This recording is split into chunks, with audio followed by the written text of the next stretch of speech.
We're learning how to read different types of literature in the Bible. And we're going to start by talking about biblical narrative. So narratives, in their most basic form, have characters in a setting going through a series of events. And how those events are selected and then arranged by an author, that's called the plot. A basic plot line begins with a character in her setting. But then something new or unexpected happens, causing problems that lead up to some ultimate conflict, which is then resolved and the character finds herself changed, living in a new normal. Now, when reading narratives, it's important to understand every scene in the context of its larger plot line. You can make the same story have a totally different message if you ignore where it occurs in the plot.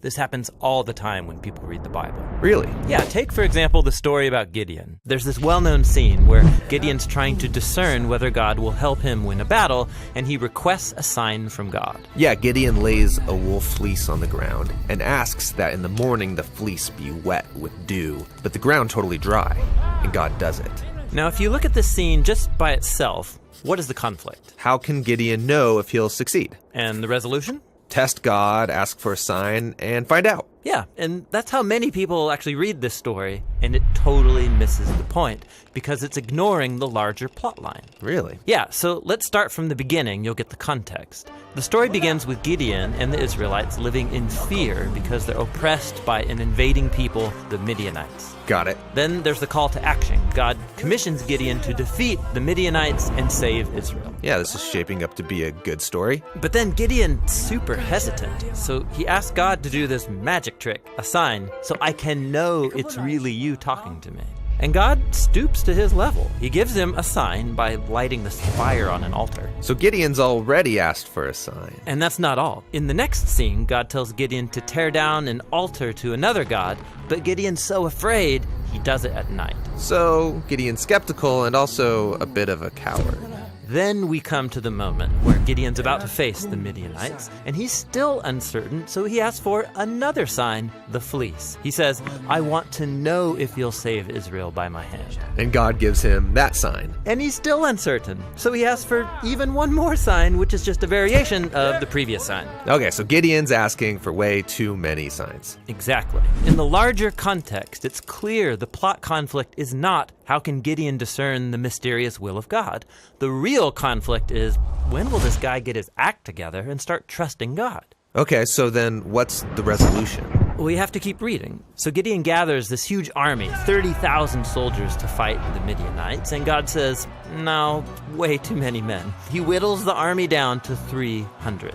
Why would he do that? Well, Gideon's been testing God, so now God returns the favor. He tells Gideon to arm these 300 soldiers with trumpets and torches, and then surround the Midianites at night and make all this noise in the hills, which sounds ridiculous, but Gideon does it.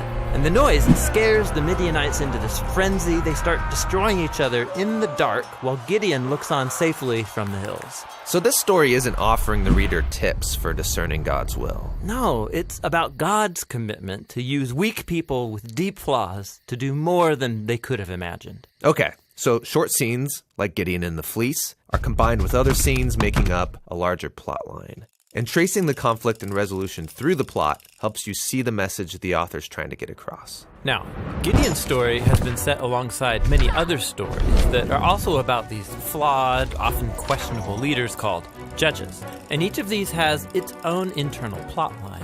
But then altogether they make up a whole movement of the biblical story, the period of the judges, and that has its own unified plot line. And there are many movements within the story of the Bible.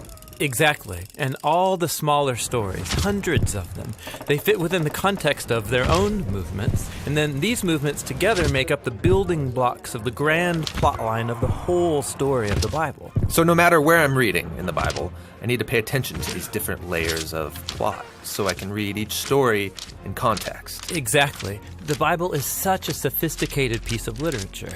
And so all these smaller plot lines keep overlapping, building up the tension. And when you back up, you can see how they've all been woven together into the unified story that leads to Jesus.